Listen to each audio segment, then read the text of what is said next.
প্রতিদিনের চিন্তা ও প্রার্থনা। 27শে মার্চ, দিনের প্রধান চিন্তা। যদি আমরা অলস হই, তবে আমাদের জীবন পুণ্যশীল হইতে পারিবে না। মুখস্থ করা যায়, অন্তরঙ্গ সাথী ওগো, একদিন শিখাইলে তুমি মোরে এক নৃত্য আর গান। নাচিলাম তুমি আমি, গাহিলাম দুইজনে, আনন্দে বিভোর দিয়া করতালি। আজি মোর সমস্ত জীবন ভাসে সেই সঙ্গীতের ছন্দের আলাপে, আর দেহ মোর রাখে তাল, দোলে পলে পল। উপদেশ: মন যদি বৈষয়িক চিন্তা ও ভাবে জর্জরিত হয়, তবে সেই মন এমন ভারাক্রান্ত হইয়া পড়ে যে উন্নত সত্তার স্পর্শে সাড়া দিতে পারে না।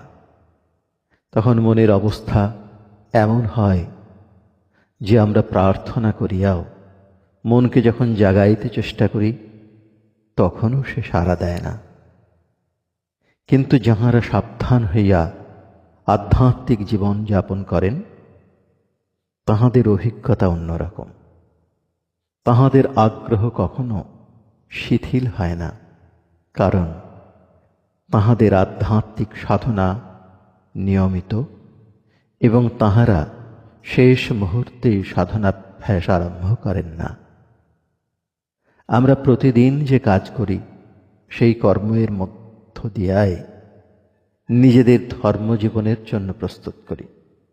এইভাবে আমাদের তুচ্ছ কাজকর্ম এক উন্নত প্রেরণায় অনুপ্রাণিত হয়। এ সকলই নির্ভর করে আমাদের মনের অবস্থার উপর।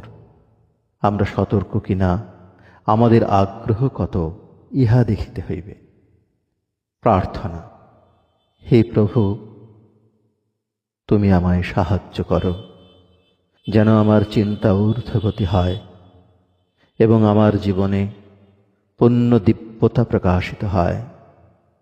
আমাকে তাঁহার দৈবী সত্তায় ভরপুর করো, আমি যেন তাঁহার দিব্য হৃদয়ের সঙ্গে মিলিত হইয়া বাঁচিয়া থাকি এবং সংসারের কোলাহল যেন আমাকে বিচলিত না করে।